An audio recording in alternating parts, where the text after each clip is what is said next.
Nach diesem explosiven Start wird es zwar ruhiger, aber nicht weniger spannend. Ich nehme dich mit in die Welt meiner Lieblingspigmente und zeige dir, wie sie deine Kunstwerke zum Leuchten bringen.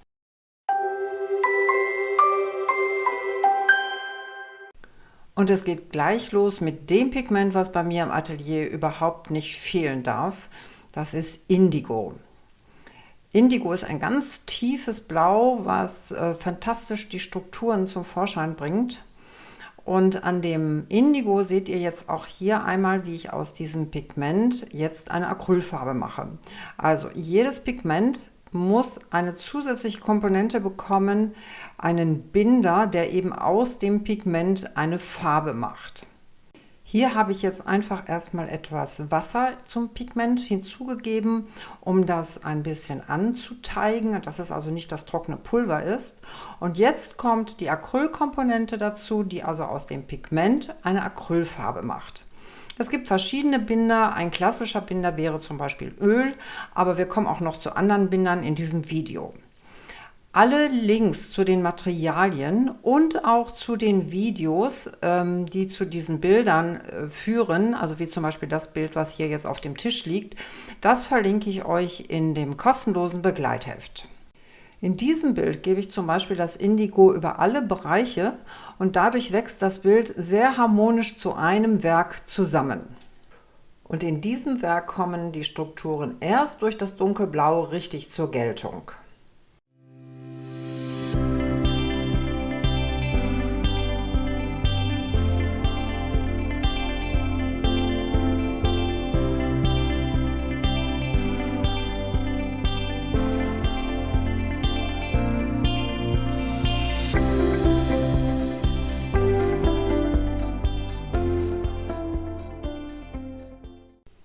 Und es muss nicht immer blau im Untergrund sein. Selbst bei einem bräunlichen Werk wie diesem kommt mit dem Blau die Tiefe der Risse viel deutlicher zur Geltung, als wenn man jetzt zum Beispiel mit Braun arbeiten würde. Du hast gesehen, dass ich hier gar nicht das Pigment angerührt habe, sondern aus der Flasche direkt genutzt habe. Immer wenn ich blau anrühre, dann sammle ich die Reste in einer Flasche, weil ich es so oft im Atelier brauche, dann muss ich nicht jedes Mal neu die Farbe herstellen. Das nächste Pigment setze ich auch eher am Schluss eines Bildes ein. Was hier so auf dem Teller bläulich schimmert, das ist die Acrylkomponente. Das heißt, ich habe dieses Pigment also schon angerührt. Ich verteile es jetzt gerade auf dem Bild und die Farbigkeit dieses Pigmentes ist rot-grün.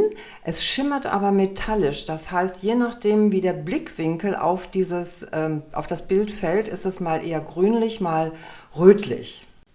Das kann man jetzt hier im getrockneten Zustand, im fertigen Bild sehr gut sehen. Je nachdem, wie ich also den Blickwinkel auf das Bild habe, ist das ein grünlicher Schimmer.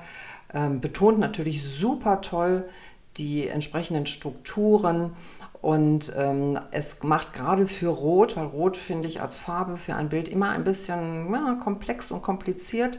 Da die richtigen Effekte zu finden, ist es also ein perfekter Abschluss für ein Bild. Das nächste Pigment habe ich vor einigen Wochen im Zusammenhang mit einer Gesso-Schicht gezeigt. Es geht um Rosa. In dem Video war es dann auch mit Acryl angerührt. Es war so eine Acrylfarbe. Es geht aber auch noch anders und das zeige ich dir an diesem Beispiel. Hier habe ich eine Sumpfkalkstruktur vorbereitet. In der Mitte siehst du eine Fehlstelle, da sind also Schollen ausgebrochen, das ist beabsichtigt, das ist gerade bei Sumpfkalk der Reiz, diese kleinen Bröckchen sind aufgesetzt und als Untergrund habe ich hier einfach mal ein bisschen ein Graubraun aufgegeben, damit es also nicht so strahlend weiß im Untergrund ist. Und jetzt geht es nochmal los mit diesem Rosa, aber ich gebe kein Acryl hinzu, sondern ich werde Casein hinzugeben. Casein ist ein Binder, der auch mit Sumpfkalk hergestellt wird. Und wenn dich dieses ganze Thema Sumpfkalk interessiert, einerseits also als Spachtelmasse, andererseits eben auch als Binder, dann kannst du hier oben mal auf den Link klicken und findest mehr Infos.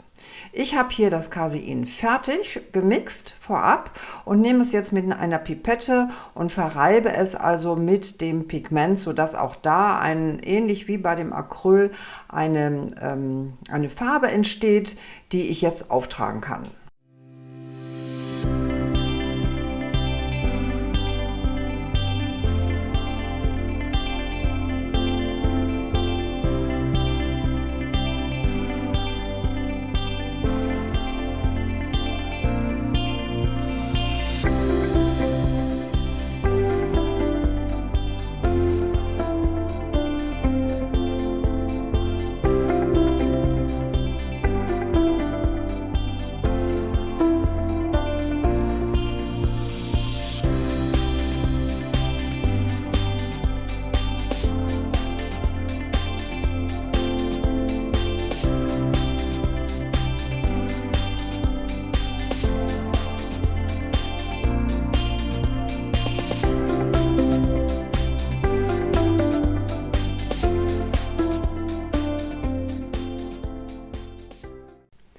Nachdem das Rosa getrocknet ist, geht es weiter mit einem sehr schönen Pigment und das ist Lila. Das ist ein toller Farbton, der einfach nicht so grell ist, sondern so einen kleinen gräulichen Unterton hat.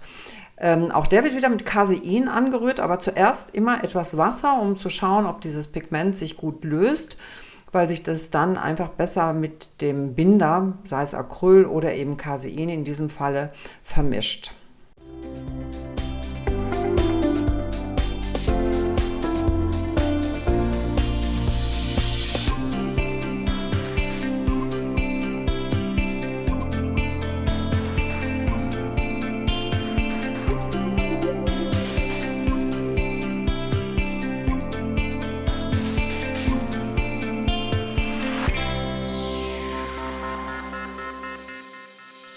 Und wenn dir das Video gefallen hat, freue ich mich über ein Like, abonniere meinen Kanal und klicke auf die Glocke.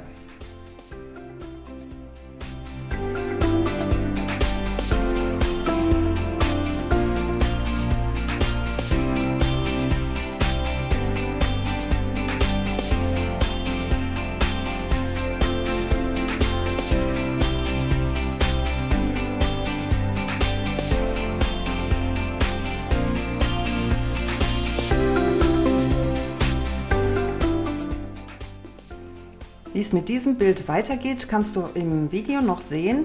Jetzt müssen wir uns aber erstmal um eine andere Technik mit den Pigmenten kümmern. Ein Pigment braucht immer eine bindende Komponente, einen Binder.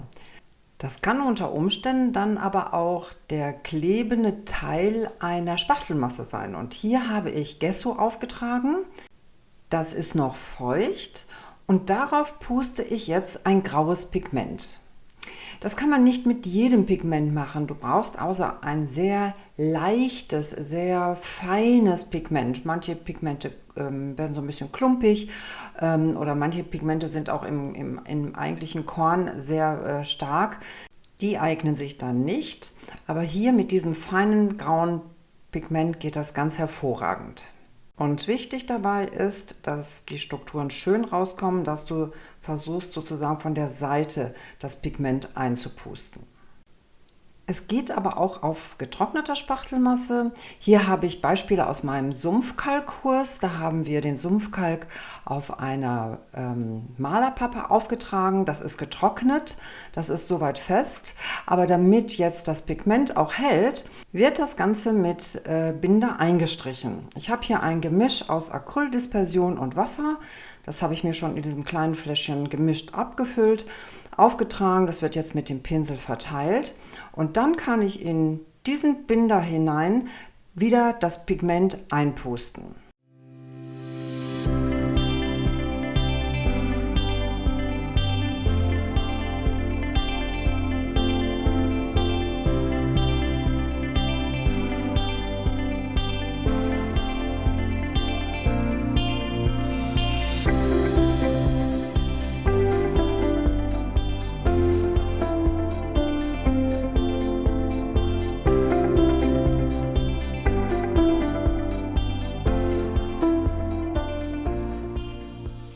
Das nächste Material ist genau genommen kein Pigment, sondern es sind kleine glitzernde Partikel, Silberglitter.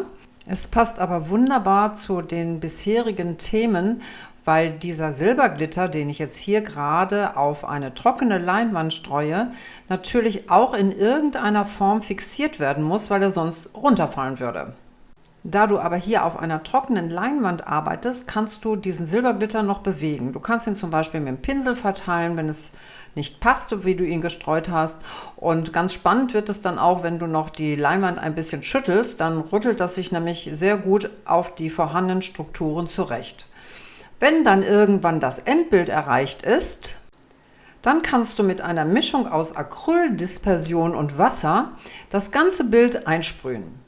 Dass ich hier noch etwas grünliches Pigment eingegeben habe, tut der Sache keinen Abbruch. Es sieht auch toll aus, wirst du in dem Originalvideo sehen, wie es geht.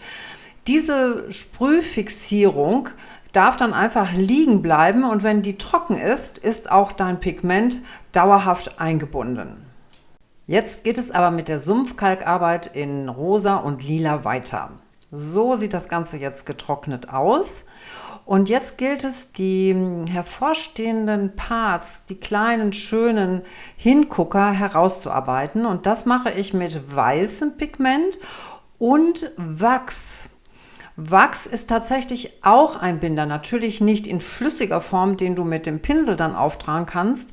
Ich kann ihn aber mit dem Pigment verkneten.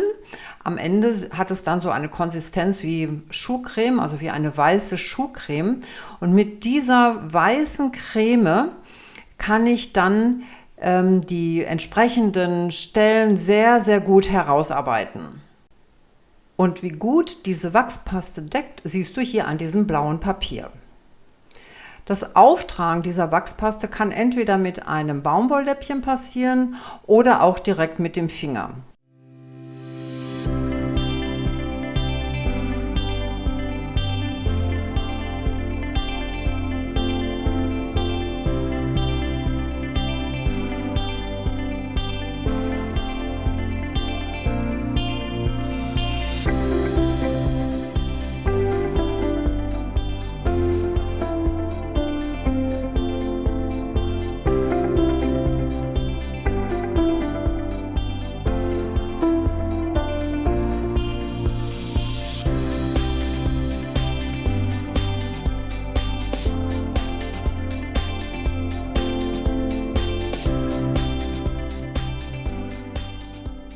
Das sieht schon wunderbar aus, trotzdem habe ich noch eine weitere Idee für dieses Bild. Ich habe inzwischen in dunkellila die Ränder gestrichen und für die Mitte möchte ich dir noch ein Effektpigment vorstellen. Diese Effektpigmente, die schillern, sind aber im Moment zunächst erstmal weiß, das heißt die Farbe ist gar nicht zu erkennen. Erst wenn ich das wieder mit Binder, in diesem Fall Acryldispersion, versetze, kommt ein bisschen von dieser Farbigkeit zum Vorschein. Also hier merkst du schon, da schimmert es rosa, lila Farben, ist also noch nicht gut zu erkennen. Das Interessante ist, diese Pigmente kommen am besten auf dunklen Untergründen zur Geltung. Je nach Blickwinkel auf dieses Werk schimmert dann dieser Bereich entweder rosa oder etwas lilafarbig oder er ist auch einfach als dunkel nur zu sehen.